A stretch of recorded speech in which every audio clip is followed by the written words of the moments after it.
sont tournés vers le stade général Lansana Conté de Nongo. En effet, le plus grand temple de football du pays avec ses 50 000 places sera le témoin devant l'histoire et devant les hommes de la prestation de serment du président Mamadi Doumbouya, choisi par le peuple de Guinée au terme du scrutin du 28 décembre 2025.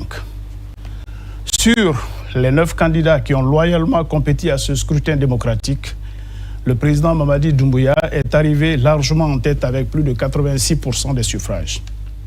Aujourd'hui, le serment de l'élu va marquer symboliquement son entrée en fonction au titre de la Ve République. Toutefois, l'événement de ce jour 17 janvier 2026 va bien au-delà de la prestation de serment. Il marque le début d'une ère nouvelle, d'un nouveau chapitre pour la Guinée. Ces milliers de Guinéens qui convergent actuellement vers le stade général Lansana Conté viennent avec la motivation et l'espérance que demain sera meilleur. Demain sera meilleur en termes de cohésion, d'unité et de stabilité. Demain sera également meilleur en matière de mieux-être, de bonheur et de prospérité pour tous les citoyens, sans considération de rang ou de classe sociale. Demain sera encore et enfin meilleur du point de vue du respect des valeurs. L'État, la patrie, l'intérêt général seront au-dessus de tout, au-dessus de nos profits individuels. Voilà pour quelques-unes des nouvelles résolutions que l'on peut formuler à l'aube de cette Ve République. En tout cas, l'élu a déjà rassuré qu'il n'y a ni vainqueur ni vaincu, que la victoire revient plutôt au peuple souverain de Guinée, un appel sans doute à l'unité nationale. Dans notre machine à remonter le temps, le retour à l'ordre constitutionnel n'aura pas été qu'une succession mécanique d'actions ou d'activités. Le retour à l'ordre constitutionnel est d'abord une vision, un cap fixé depuis les premières heures de la prise de responsabilité de nos vaillantes forces de défense et de sécurité le 5 septembre 2021, avec à la clé un programme ambitieux de refondation de notre État. D'abord des consultations nationales conduites par le chef de l'État, Mamadi Doumbouya en personne, qui avait permis aux nouvelles autorités d'échanger avec toutes les couches socio-économiques et politiques. Ensuite, les assises nationales aux journées de vérité et de pardon. Et puis, la mise en place de plusieurs organes transitoires, de pilotage des élections, de renforcement des institutions et des autres services clés. L'élaboration et l'adoption par référendum de la nouvelle constitution, l'organisation de l'élection présidentielle avec 9 candidats. Aujourd'hui, l'heure n'est probablement pas encore à l'autosatisfaction. Cependant, l'on peut en toute légitimité et objectivité rendre hommage au peuple de Guinée pour sa résilience, aux femmes et aux hommes qui ont cru et donné le meilleur d'eux-mêmes en vue de l'avènement de ce jour historique et mémorable. C'est aussi une opportunité d'exprimer au président Mamadi Doumbouya et à ses compagnons la fierté de la Guinée pour avoir donné une nouvelle espérance, tracé des horizons beaucoup plus dégagés pour lui et imprimé une nouvelle dynamique à son développement. Mesdames et messieurs, bienvenue dans ce plateau spécial, prestation de serment du président Mamadi Doumbouya. Nous sommes honorés d'avoir avec nous 2 éminents intellectuels. Le juriste Mamadi Troa Kaba. Bonjour Monsieur Kaba, bienvenue à la RTG. Bonjour Monsieur Diakité, bonjour à tous. Voilà. Merci. Et nous sommes aussi honorés par la présence d'un ancien chercheur, professeur Malado Sidi Baldé. Bonjour Monsieur Baldé. Bonjour. Merci de nous avoir honorés. Le plateau spécial sera animé par Mamadi Terna Kamisoko. Bonjour Mamadi et bienvenue dans ce plateau spécial. Bonjour Khalil, bonjour à tous. C'est un plaisir d'être sur ce plateau. Le plateau est également animé par Mamadou Alpha Baldé. Bonjour Alpha. Bonjour Khalil et bonjour à tous ceux qui nous regardent. On imagine qu'ils sont très nombreux à nous regarder de partout en Guinée et même à l'extérieur.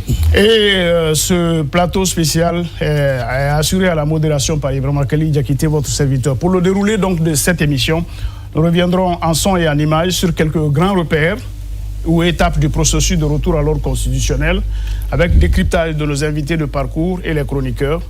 Retenez surtout que la RTG retransmettra en direct toute la cérémonie de prestation de serment du président de la République Mamadi Doumbouya depuis le stade général Lansana Conté de Nongo, et nous céderons les antennes synchronisées de nos deux chaînes de télé et de radio, ainsi que la radio rurale, dès que l'équipe de couverture en fera la demande. Une petite pause et on revient. Oui, Mamadi Touakaba, bonjour. Bonjour encore une fois, bonjour à tous. Vous êtes juriste et membre de la société civile. Vous avez été ancien commissaire à la CENI. Une cérémonie comme celle-là, avant d'en venir dans les détails et la symbolique qui s'attache à ces actions, qu'est-ce que ça vous dit une journée comme celle-là? Juste en très peu de mots, parce qu'on va dérouler sur des choses sur lesquelles vous allez commenter après.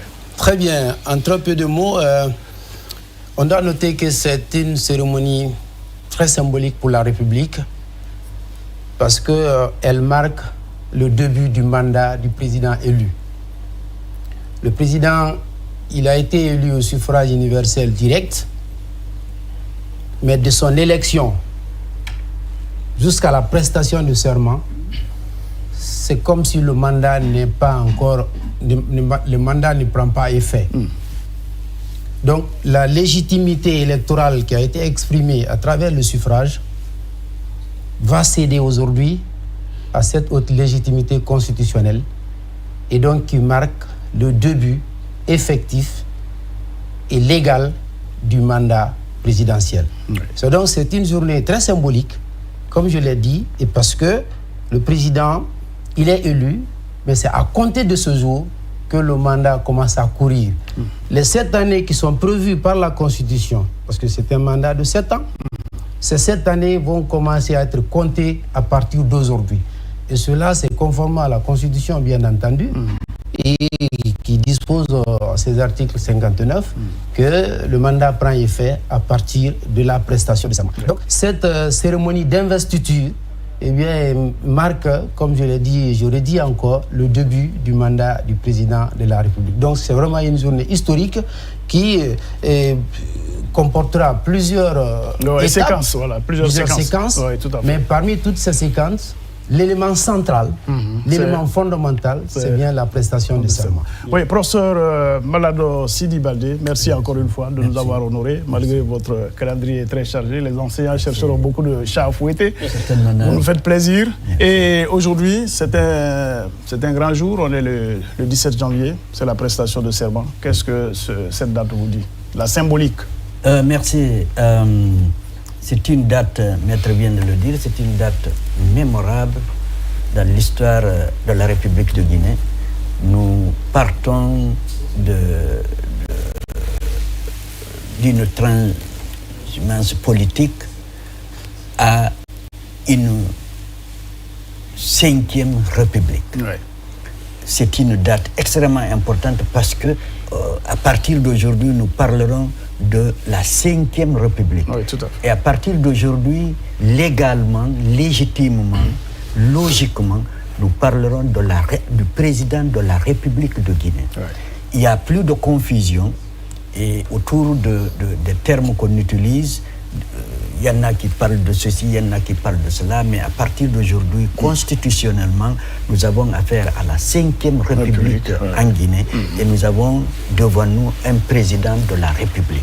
Je pense que c'est quelque chose qu'il faut prendre en considération, c'est quelque chose qu'il faut noter, c'est quelque chose qu'il faut documenter, mais c'est surtout quelque chose qu'il faut transmettre d'une génération à une autre. Ouais. C'est quelque chose qu'il faut enseigner depuis la famille jusqu'au niveau national, et c'est extrêmement important. Voilà.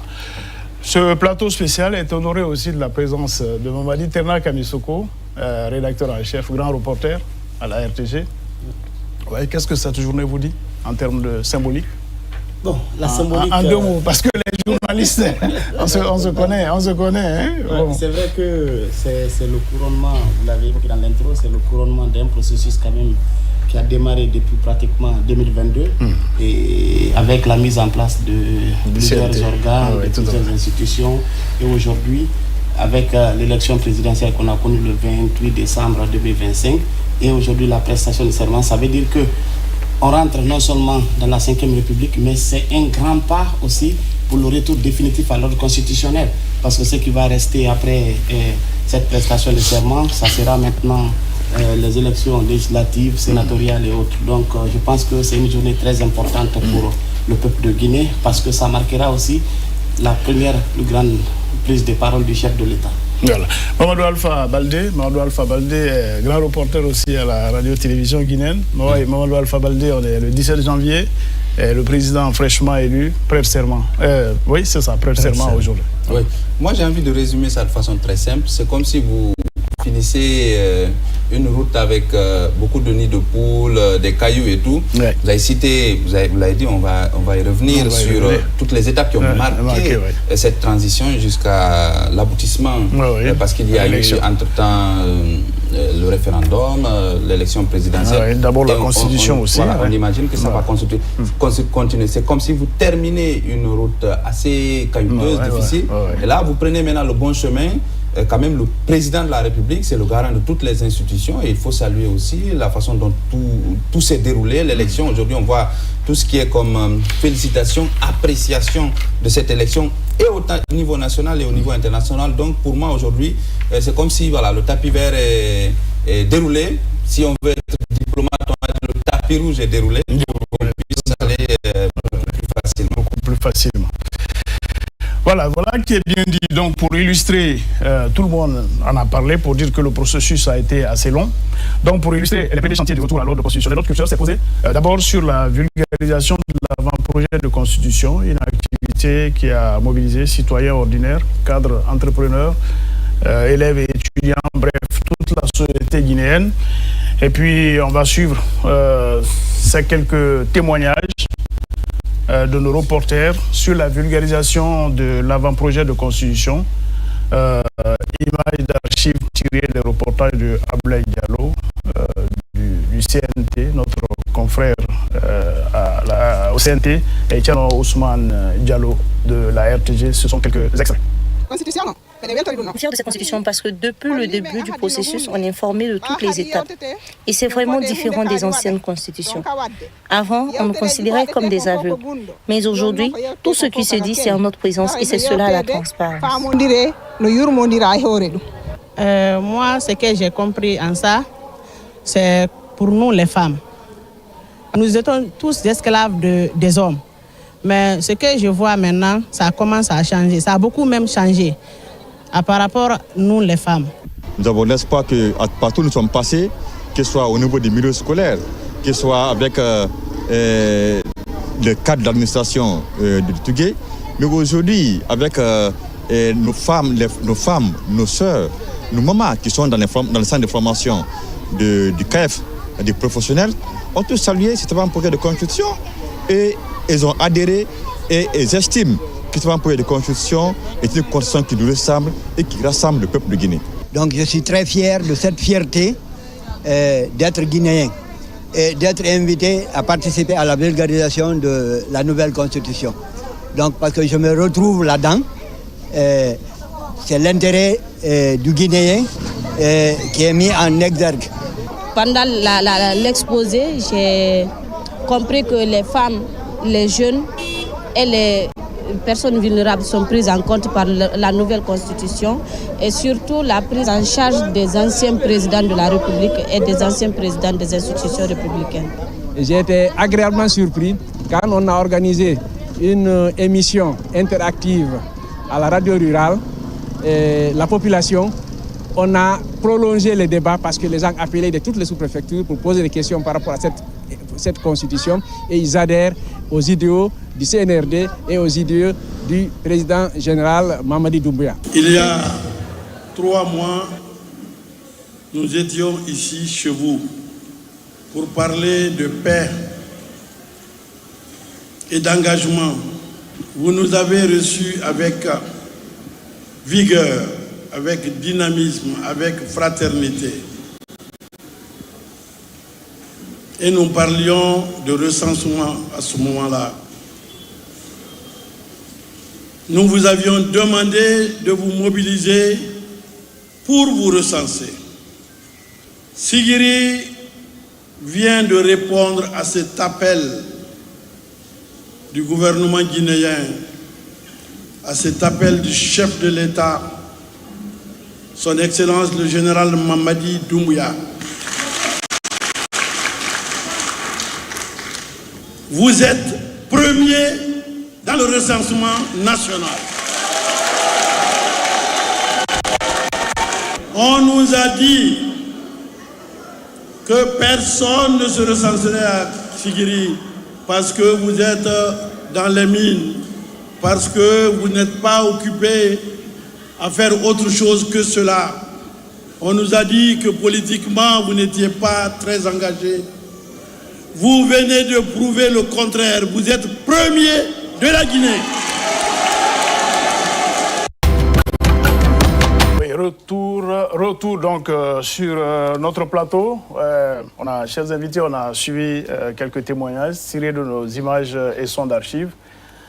C'était à l'occasion de la vulgarisation de la nouvelle constitution.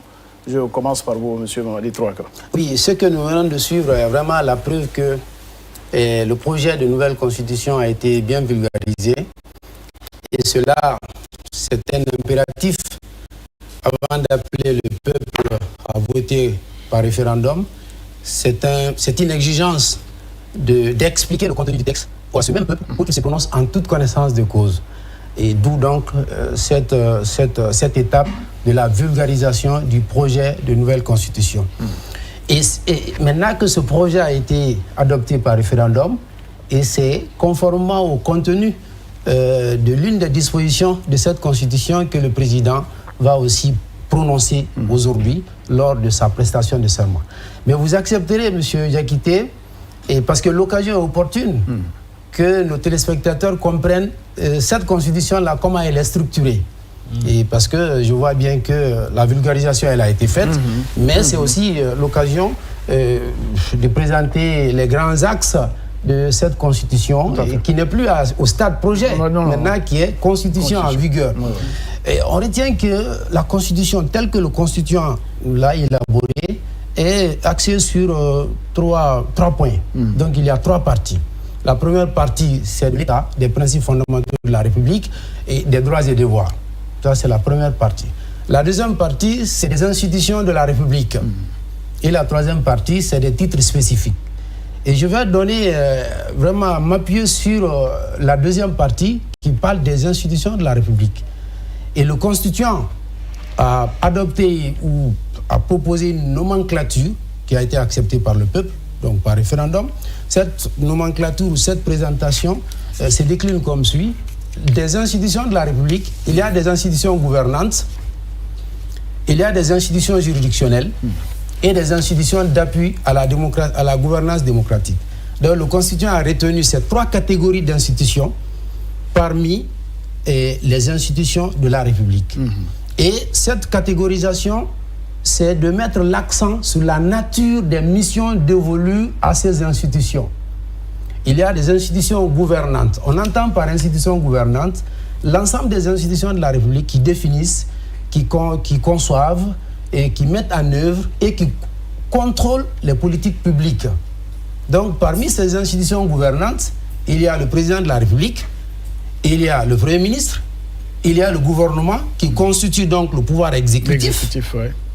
Il y a l'Assemblée nationale, il y a le Sénat qui constitue le pouvoir législatif. Donc ce sont ces institutions-là que le constituant a considérées comme des institutions gouvernantes. Comme je l'ai dit, celles qui ont la mission de définir, de concevoir, de mettre en œuvre et d'évaluer les politiques publiques. La deuxième catégorie d'institutions, ce sont les institutions juridictionnelles. Ces institutions ont pour mission de rendre la justice au nom du peuple de Guinée. Et parmi ces institutions juridictionnelles, nous avons la Cour constitutionnelle, nous avons la Cour suprême, nous avons la Cour des comptes, nous avons la Cour de justice de la République. Donc ce sont ces institutions qui ont la charge de rendre la justice au nom du peuple de Guinée. Avec une mention un peu spéciale particulière sur la différence entre la Cour constitutionnelle et les autres institutions juridictionnelles. Parce que souvent, on a tendance à faire cette confusion en croyant que la Cour constitutionnelle fait partie du pouvoir judiciaire. L'occasion est opportune de faire cette nuance-là. la Cour constitutionnelle est une institution hors hiérarchie, elle ne fait pas partie du pouvoir judiciaire. Le pouvoir judiciaire comprend la Cour suprême, la Cour des comptes, les cours et les tribunaux, c'est-à-dire les tribunaux de première instance et les deux cours d'appel. Ça, ce sont des institutions juridictionnelles, comme je disais, qui ont la charge de rendre la justice au nom du peuple de Guinée. Et la troisième catégorie d'institutions, c'est les institutions d'appui à la gouvernance démocratique. Ces institutions ont pour mission d'appuyer les institutions gouvernantes dans la construction et la consolidation de l'état de droit, de la démocratie. Donc, parmi ces institutions d'appui à la gouvernance démocratique, nous avons la Commission nationale pour le développement, qui est une nouvelle institution prévue par la nouvelle Constitution.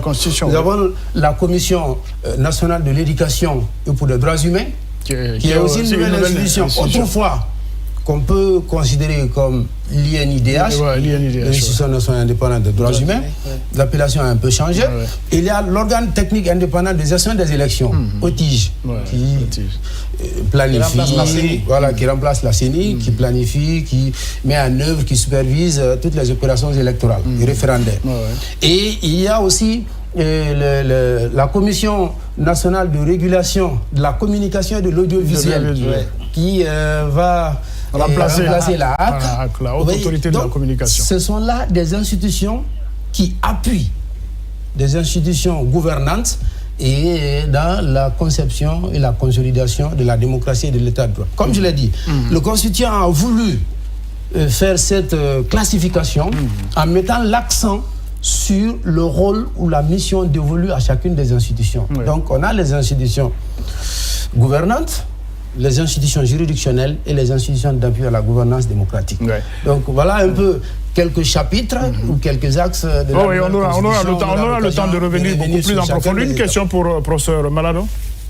Oui, moi ce que je voudrais dire, au regard de ce qu'on a vu, ces témoignages, on voit il y avait un peu toute la Guinée et des gens qui s'expriment aussi en langue. Vous savez que c'est aussi maintenant quelque chose de fondamental dans cette nouvelle constitution. De mémoire de doyen, excusez-moi, mais il y a eu beaucoup d'autres constitutions par le passé. Mais en termes de vulgarisation, d'efforts pour comprendre le contenu, est-ce qu'il y a eu autant d'efforts avec les autres constitutions?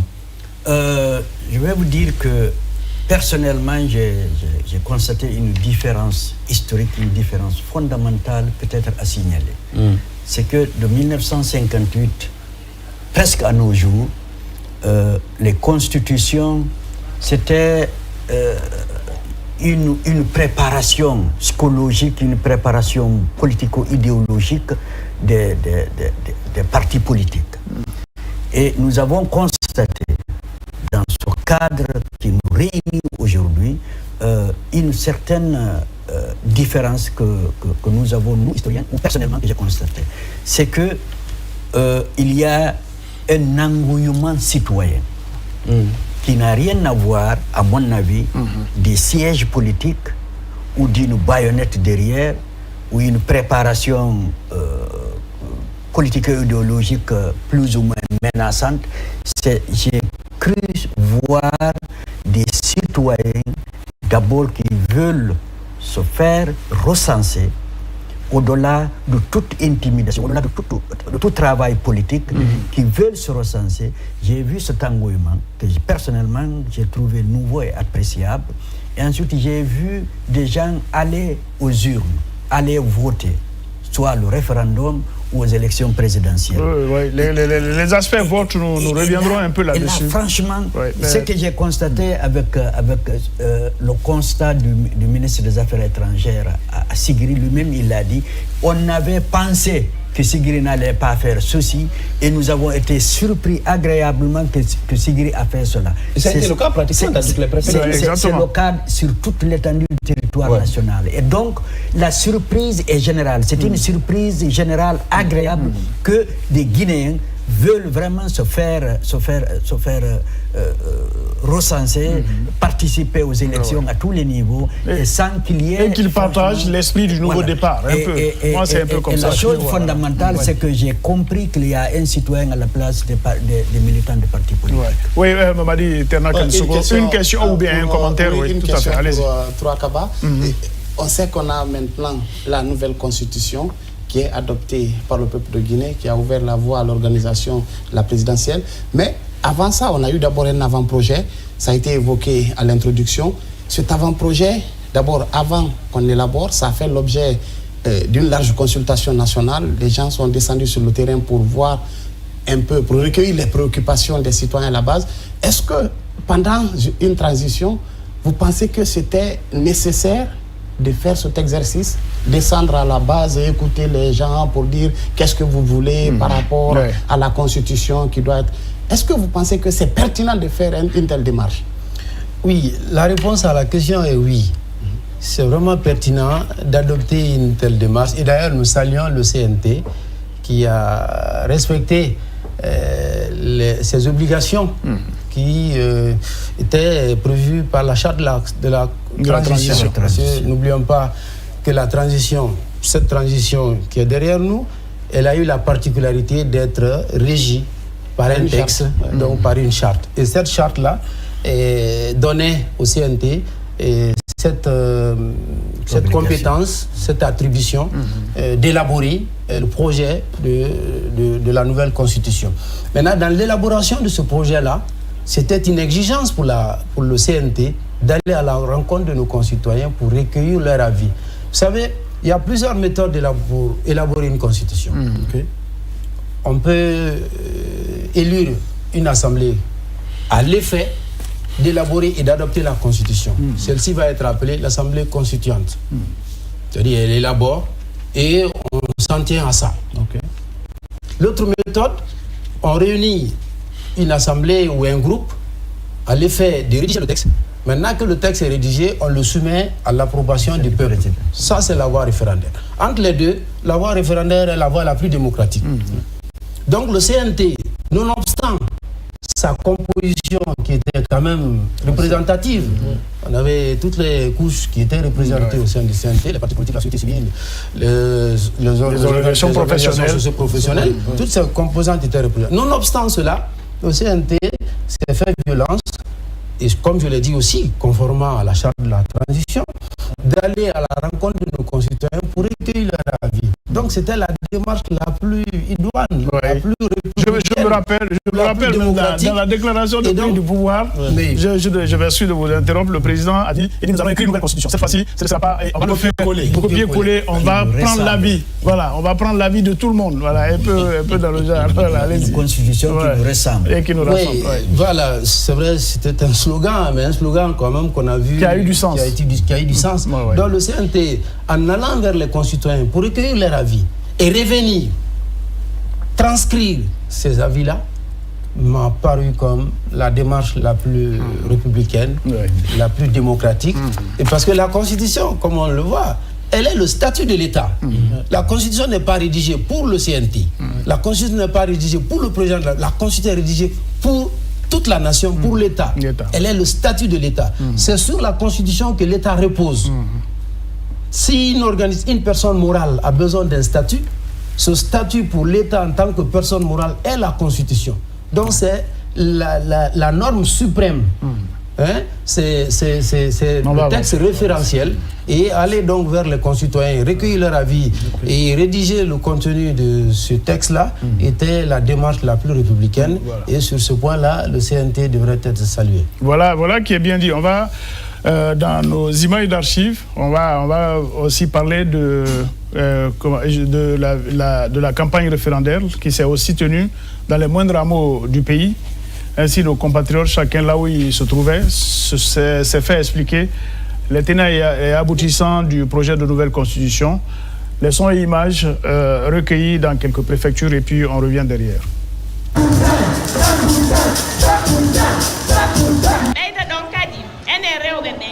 Constitution on hejitali fimen don andi lagine do hiden buri feccere jama on e leydi le wawata yaro yeso si buri feccere jama on tawnaka ko constitution moɓowo jama lagine fop hawtindira waɗa aaden goto Basir yewti ko wondi e ƴiyal e komi falano o yewtude kon jami watti e mum fi hondum le 21 septembre onon fof hiɗon tori yaagol voota fi le oui à la constitution.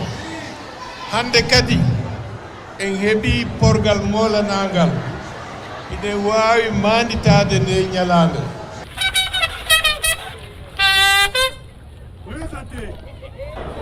Ay wada recensement men ke ni récépissé didaluma koni carte nada kaydwata o tunu ni bake memma ni carte ibolo yewi la carte kono ay wayla carte ta koko ga balado ambe boka mouvement ni beke ninte anna kayda mendo beila carte masro yani voter lonte 21 septembre 2025 ayakiraga kwala ka sosanina ay ko ka salita ka dina gine kama ko la gine ka da lagine ka dabina ko ji dalama kasi mwene gine la kasi hoti gine la kasi forala ambe mo kelembe doni koro fa angina kromoso ani kroke ani kromoso ani kroke ana wote meketoni referendum ay ba ko oui ay bna dala do la gine koro ay ba ko oui ay bna dala do la gine koro.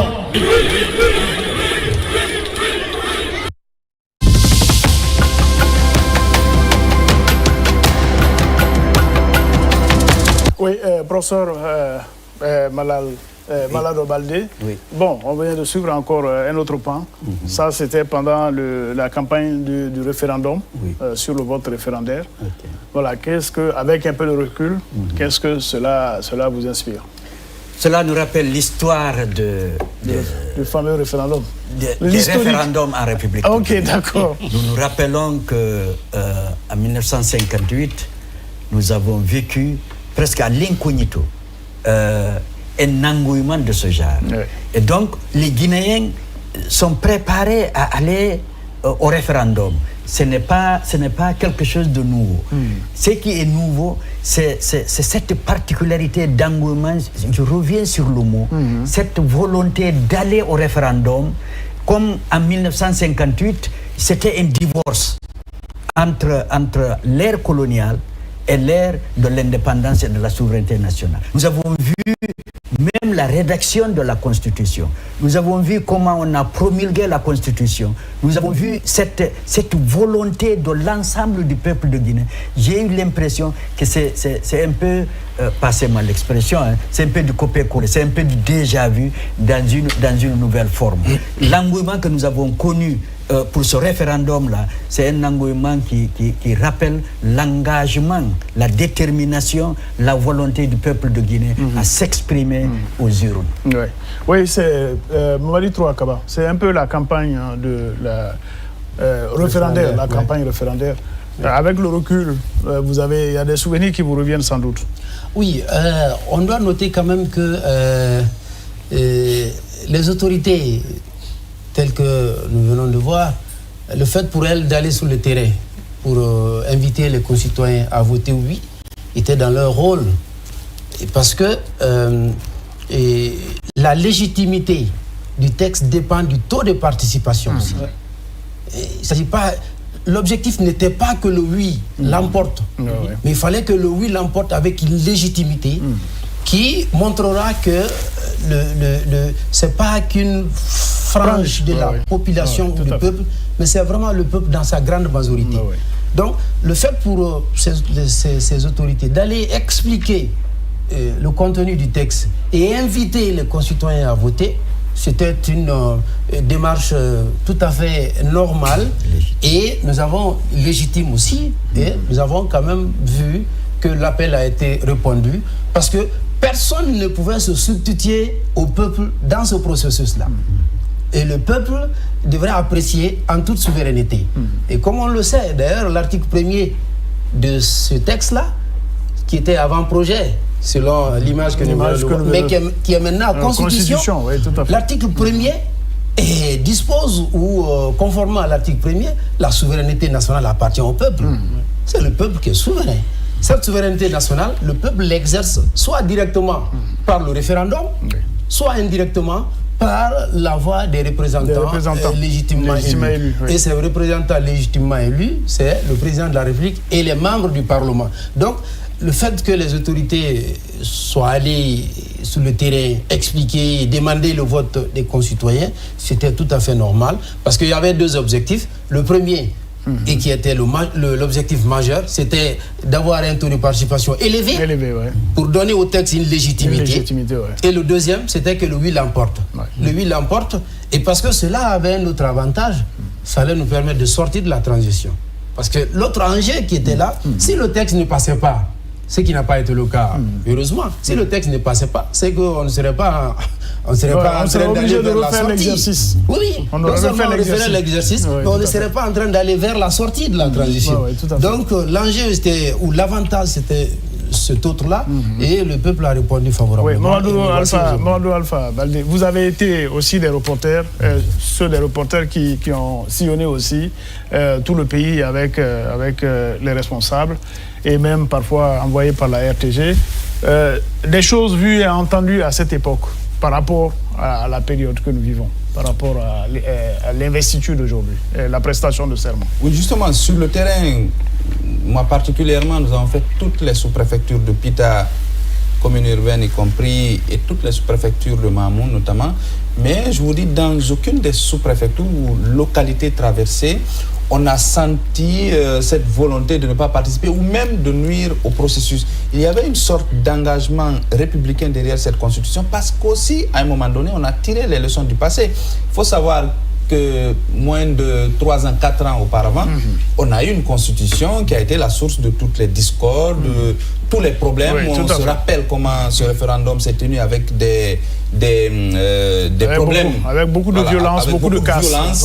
Et de morts même, parfois, beaucoup de destruction de biens.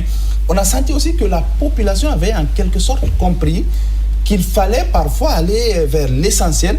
Et l'essentiel a été aussi de la part de ceux qui ont mené le processus, de sortir un peu cette campagne ou tout ce qui est explication de ce référendum, de la prison des partis politiques.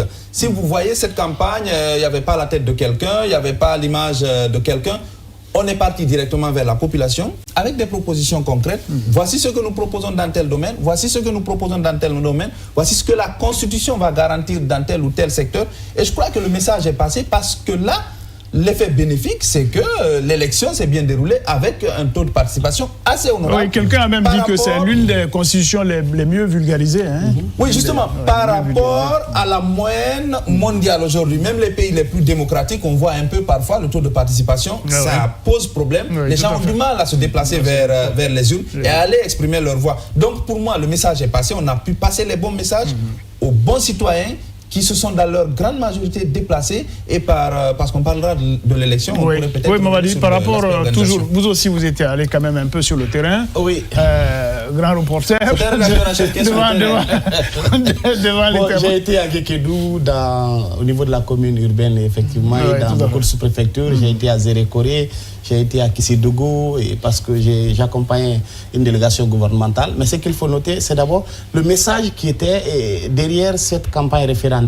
Parce que en forêt, il y a des messages qu'on véhiculait comme pour dire, toi a terminé par ça tout à l'heure, pour dire, est-ce que vous voulez qu'on en finisse avec cette transition? L'élément fondamental, c'est d'abord se doter d'une nouvelle constitution. Parce que si on n'a pas de constitution, on ne peut pas organiser les autres élections. Donc, ce message a quand même motivé énormément de Guinéens et à aller d'abord, à aller vers les urnes. Parce que à avoir le taux de participation de plus de 70%. 89%. Avec le oui qui l'emporte majoritairement. Ça veut dire aujourd'hui que le message qui a été véhiculé, les gens ont compris ces messages. Parce que quand vous dites à quelqu'un, le texte que vous avez en face de vous, si vous ne le votez pas, c'est la charte qui va continuer à nous diriger.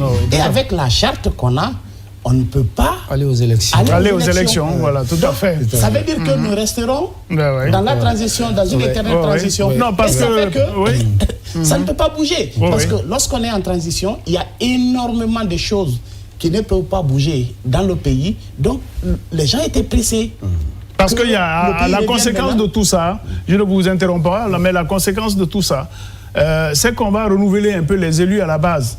Et les gens ont compris à partir de l'expérience que nous avons eue depuis les années 90, ou bien même les années 2000, on a compris que les populations sont très contentes de désigner leurs représentants. Oui, tout à fait. C'est-à-dire les élus locaux au niveau des sous-préfectures, au niveau des communes urbaines, au niveau des communes rurales. Et le fait que ces populations sont associées à l'élaboration des plans de développement, les plans de développement au niveau des localités, ça, ça a laissé d'être, ça a motivé les gens. Oui, en très peu de mots, parce que oui, il va finir. Le dernier élément, c'est que non seulement ce message a porté, mais les Guinéens avaient une demande depuis le régime Alpha, c'est que les gens voulaient aujourd'hui une candidature indépendante en Guinée. Chose qui n'avait jamais existé. Et ça fait que lorsqu'on a dit... C'était un peu l'hégémonie des partis politiques. Lorsqu'on a dit que cette nouvelle constitution prévoit que les candidatures indépendantes soient acceptées, non seulement au niveau de la présidentielle, mais aussi de toutes les autres élections, ça a été également une source de motivation et d'engagement dans beaucoup de localités. Oui, Madi, toi, je voulais juste en très peu de mots. C'est que on a fait une pierre deux coups, comme on le dit souvent. En faisant la campagne référendaire, il y a eu aussi des messages d'appel au retrait des cartes d'électeurs. Sans la carte d'électeur, le vote n'est pas possible. Ne peut voter que le citoyen qui est muni de sa carte d'électeur. Donc les autorités, dans l'élément qu'on a suivi tout à l'heure, il y a une invitation aux citoyens d'aller retirer leur carte d'électeur. C'est vraiment ce point que je voulais soulever, parce que la carte d'électeur est la seule pièce d'identité qui permet à un électeur ou une électrice de pouvoir voter. Donc ce message aussi, il a été passé et cela a davantage motivé les concitoyens. Par rapport à ces aspects précis, j'aurais deux questions pour vous deux. On va revenir, on va aller un peu. Je rappelle juste que la RTG retransmettra en direct la cérémonie depuis le stade de Nongo. Nos envoyés spéciaux sont le stade général Lansana Conté de Nongo.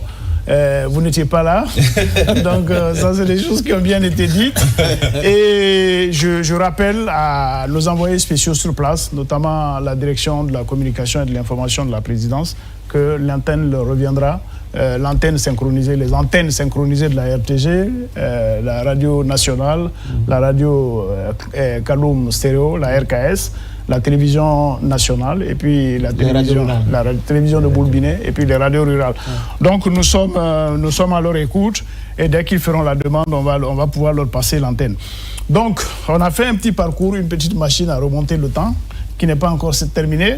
Donc suite à ces opérations de vulgarisation et de campagne, sans surprise, donc le projet de constitution a été approuvé par une écrasante majorité des électeurs avec 89% des voix.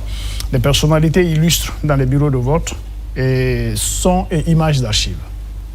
Ce dimanche 21 septembre 2025 restera gravé comme l'un des jours les plus marquants de l'histoire démocratique de la Guinée. Dans la commune de Kaloum, symbole du pouvoir administratif et politique du pays, l'affluence des électeurs a donné le ton d'une mobilisation nationale sans précédent.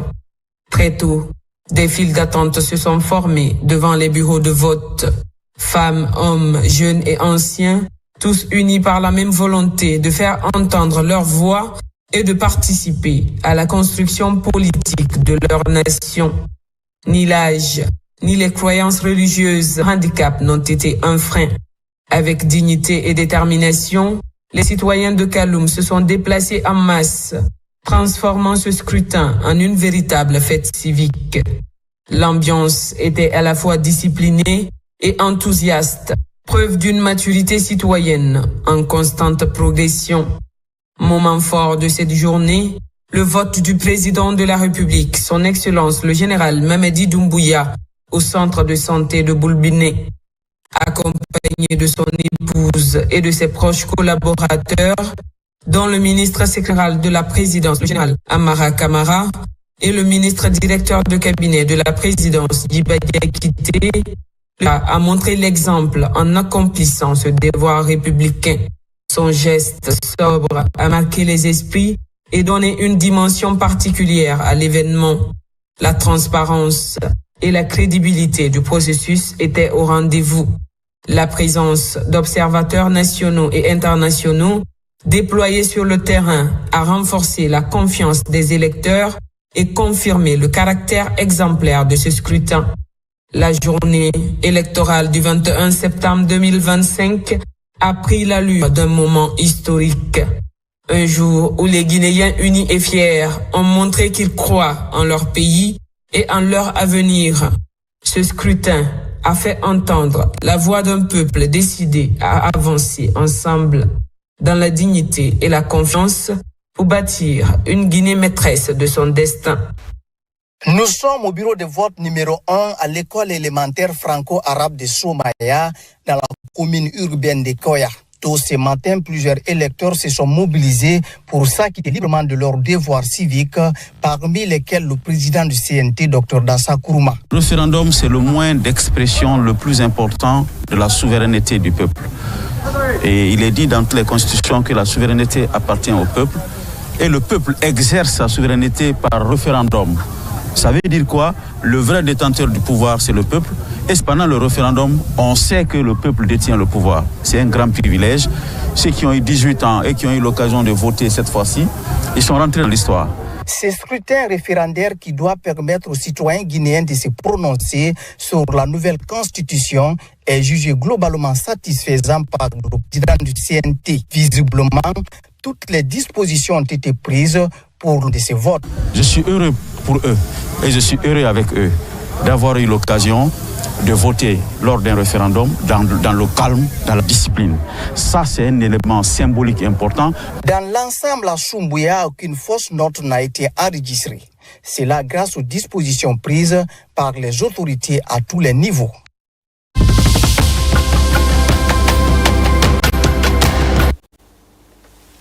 Oui, donc on vient de suivre aussi un autre pan de nos archives. Ici, c'était le vote du président de la République Kakalu, avec la DCI, et le vote du président du CNT, Dr Dansa Kourouma. On est toujours dans le rappel des souvenirs et dans l'explication des enjeux de chaque étape de ce processus de retour à l'ordre constitutionnel. Je veux commencer par vous, Madi Touakaba. Nous avons vu, les autorités se sont déplacées, ce qui est déjà un devoir, aussi un droit civique, aussi bien une autorité qu'un citoyen. Le vote est un droit et un devoir. Mais ce vote référendaire qui s'est passé le 21 septembre passé 2025, est le 5e référendum. C'était le 5e vote référendaire. Le premier vote référendaire en République de Guinée, bon, ça c'était avant que la Guinée ne soit un État souverain, c'était le 28 septembre 1958, qui a permis au peuple de voter non à cette proposition qui lui avait été faite par la France. C'était le premier vote référendaire. Le deuxième vote référendaire, c'était le 23 décembre 1990.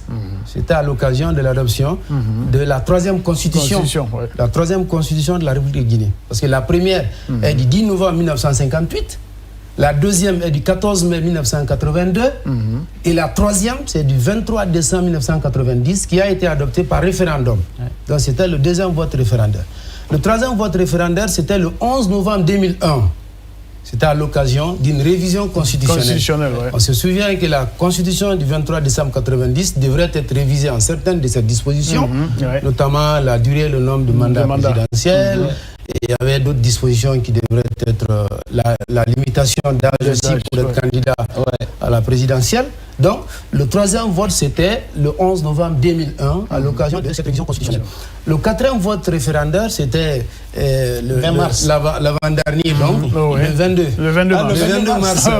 Le 22 mars 2000, le double scrutin, le législatif et référendaire. C'était donc le quatrième. Et le cinquième, c'est celui qui s'est passé le 21 septembre 2025.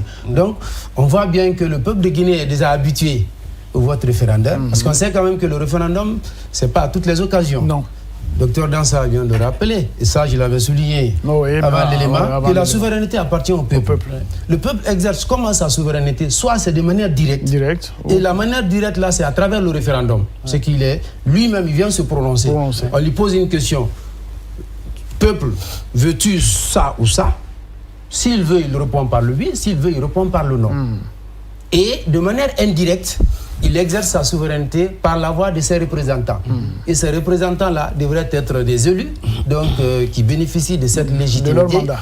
Et conformément à cette constitution-là, les seuls représentants, et ça aussi c'est l'article 1er de la constitution actuelle, les seuls représentants légitimes du peuple, c'est le président de la République et les membres du Parlement. Ces membres du Parlement, ce sont les députés à l'Assemblée et les sénateurs au Sénat.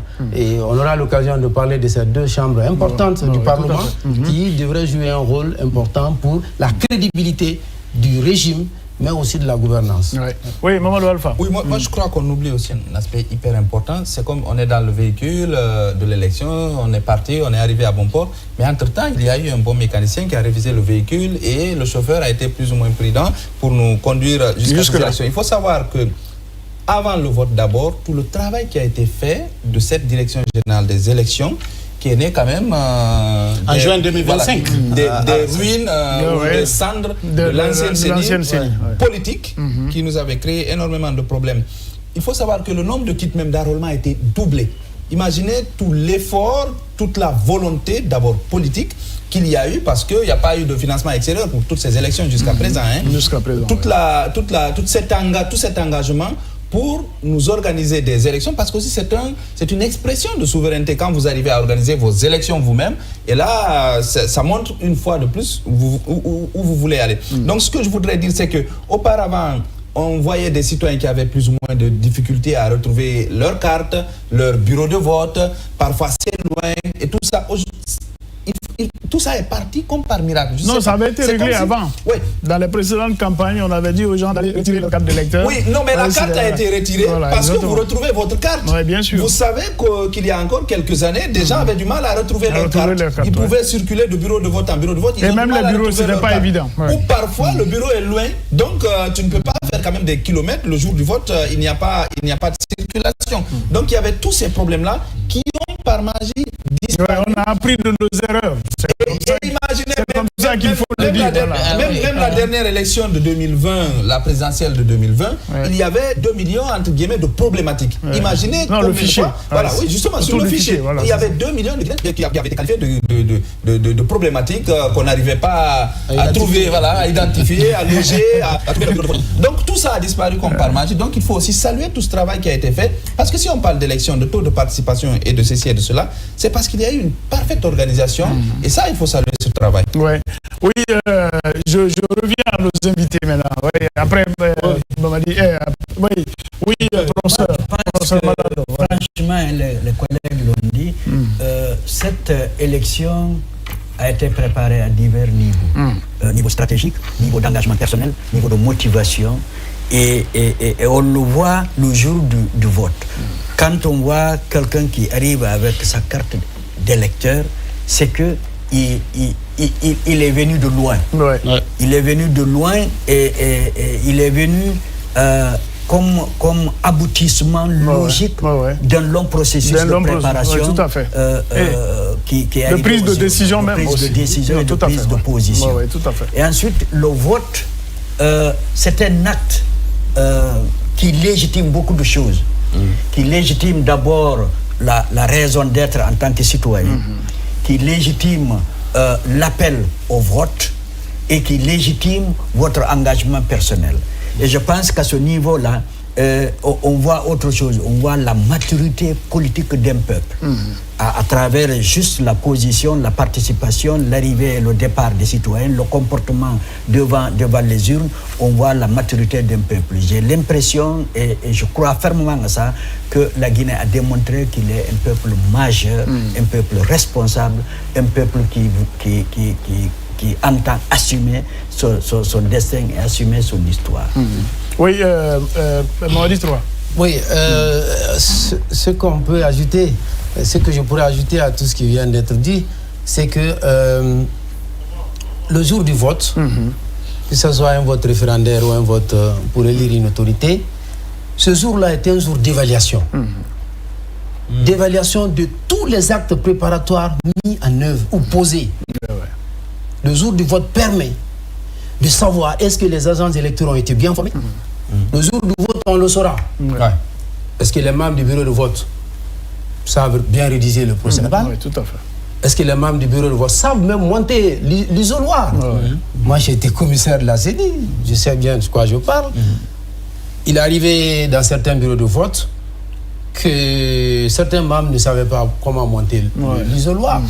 Mais il y a une défaillance qu'il faut noter là. C'est que des processus de substitution des agents qui ont été formés au préalable conduisent souvent l'organe de gestion à être face à certaines défaillances. C'est-à-dire des agents qui ont été bien formés, mais la veille, qui ne se présentent pas et qui se voient être substitués par ceux qui n'ont pas suivi la formation.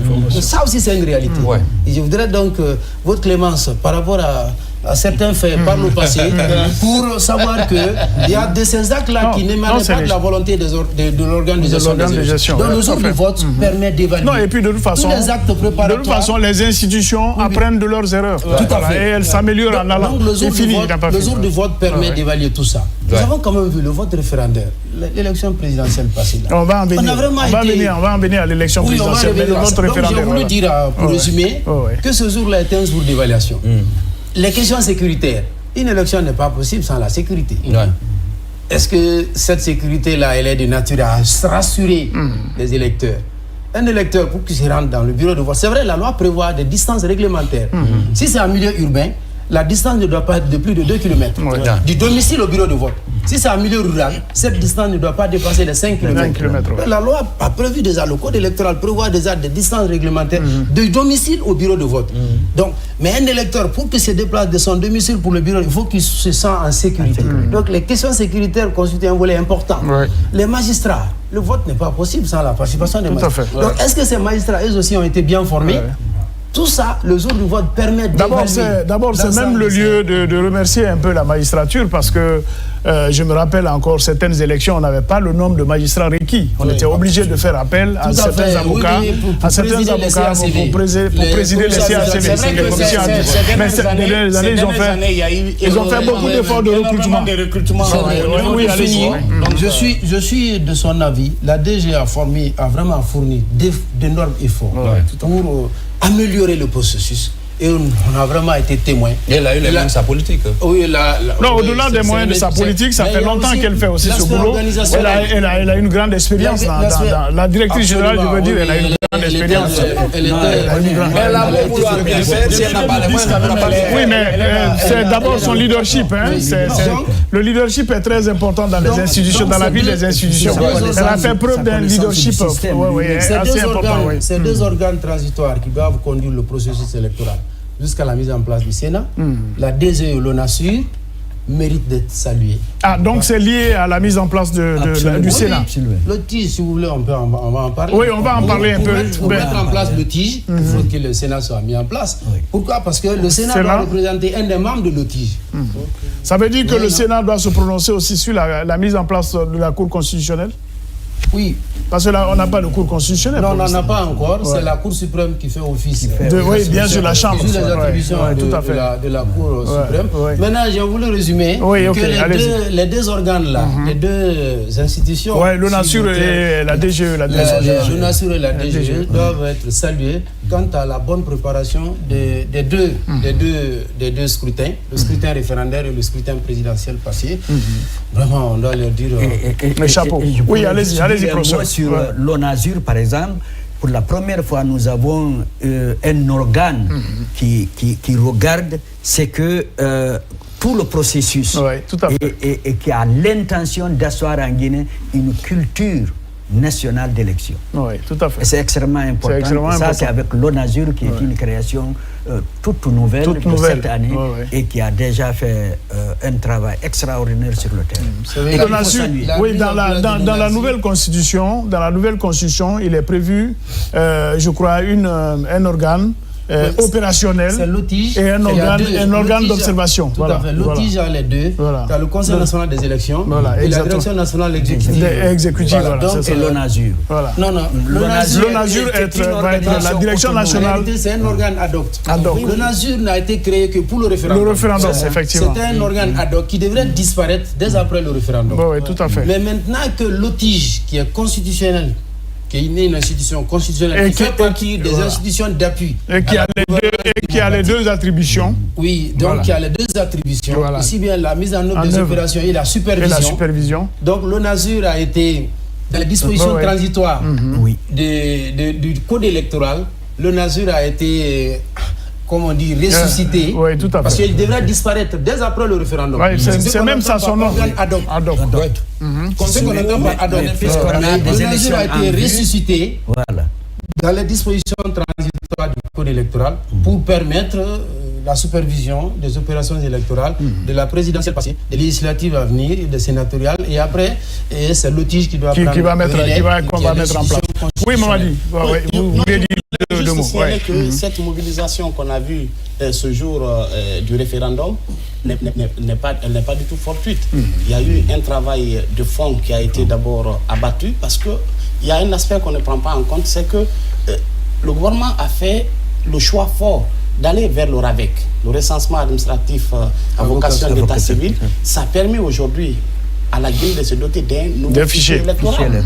Parce que le fichier a toujours été problématique en Guinée. Et aujourd'hui, à travers le RAVEC, qui a recensé plus de 9 millions de Guinéens, et dans ce fichier, on a pu tirer 6,7 millions qui ont 18 ans et plus qui a constitué le fichier électoral. Ça fait qu'aujourd'hui que tout part de là, parce qu'on a vu que le nombre d'électeurs a gonflé en Guinée, parce qu'on n'avait jamais atteint 6 millions d'électeurs en Guinée.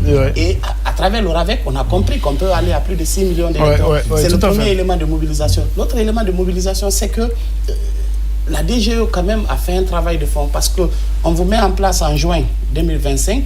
En 4 mois, vous arrivez quand même à organiser les législatives. Ça veut dire que... Le référendum. En 4 mois, vous organisez le référendum. Ça veut dire que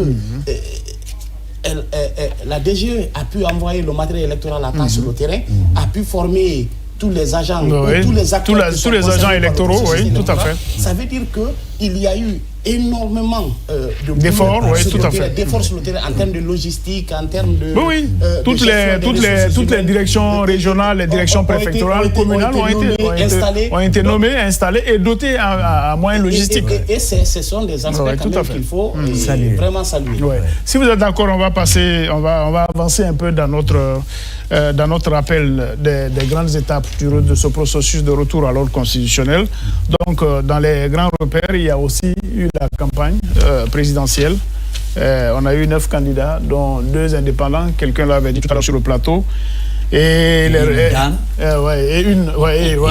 une dame. Et on a dit que les candidats et leurs représentants ont arpenté les sentiers de nos villes et campagnes pour présenter leur programme et appeler à l'adhésion des citoyens. On est revenu sur quelques sons et images d'archives. Je voudrais d'abord vous féliciter pour le calme, la discipline et le patriotisme dont vous avez fait preuve depuis le début de cette campagne électorale. Aujourd'hui, la Guinée se trouve à un moment décisif de son histoire. Nous sommes à la veille d'un choix historique, un choix qui engagera l'avenir de notre nation pour les 7 prochaines années. Vive le président Mamadi Doumbouya! Un coup KO! Merci Kaka. Le 28 décembre 2025, il n'y a pas dimanche, il n'y a pas de calage. Il n'y a pas dimanche, il n'y a pas de calage. Vive la Guinée! Vive le candidat Mamadi Doumbouya! Oh, holti. Mede weltani Mamadi Doumbouya e tenen bimbi ko ni kadi tawro ton men ka tere ndo meden amude. Ne lanala Mamadi Doumbouya est allé de wato victoire rapporter la part masoro alubara nyama. On vient demander votre soutien. On vient surtout demander votre bénédiction. Bon fin que on vote mandé.